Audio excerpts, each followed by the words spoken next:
The next vital component of culture is values. Values are shared ideas, norms, and principles that provide members of society these standards that pertain to what is right or wrong, good or bad, desirable and undesirable. So, meaning it serves as a guideline for social living. So, culturally, it can be defined as the standards of desirability, goodness, and beauty. Example for our country, we need to respect our elders, we need to obey them at all costs. The last vital cultural component that we are going to talk about are norms. Norms are shared rules of conduct that determine specific behavior among society members. Norms are considered as rules and expectations eventually set by a particular society that serves as guides to the behavior of its members. But remember, norms varies in the terms of the degrees of importance and might be changed over a period of time. It is reinforced by sanctions in the form of rewards and punishment. So, for example, in our country, it is normal for people to still live with their parents even though that they are going to have an age of above 18.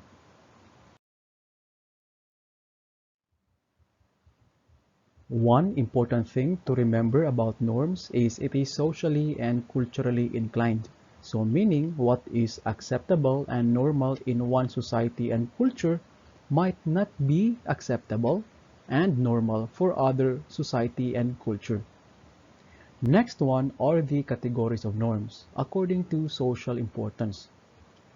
And these are the folkways, mores, and laws.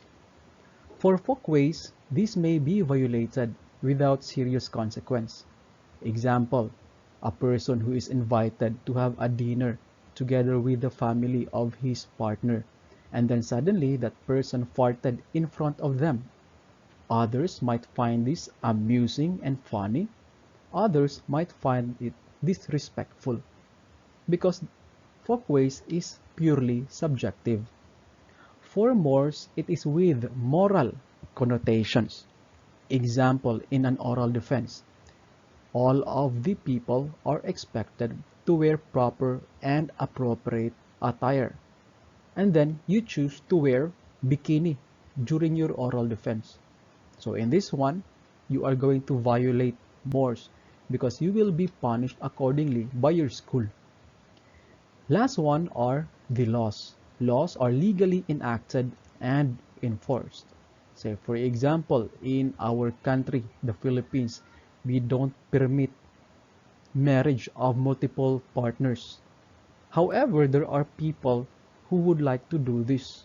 Others might find this one okay and acceptable, but regardless, it is still illegal.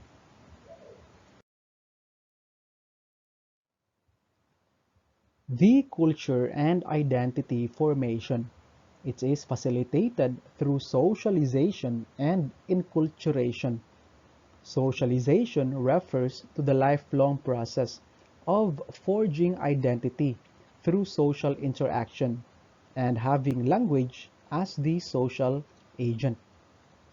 This one mainly focuses on the acquisition of knowledge, language, skills, values, and habits of society, and it takes place through interaction. Say, for example, a father is teaching his son about their practices. Next one is the inculturation. It refers to the process by which the individual learns or acquires the important aspects of his or her society's culture. For inculturation, it takes place through observation and focuses more on the acquisition of cultural traits. Example, if a grandmother is going to tell his grandson to observe the area or to observe them in order for the lad to learn what are their practices. Culture is dynamic, so meaning Culture adapted to the realities of the present context, since culture is simply the way of life and influences people on how he behaves and how he communicates. Context refers to particular circumstances of a certain culture and is defined by location, weather, time period, and other factors. For example of context, in Japanese culture, it's almost taboo to use names as it is something intimate, something only close friends, lovers, and family members use. Generally, in Japan, people address each other by their last name with proper respect. Here in the Philippines, we can address people in their first name regardless of our level of relationship towards them.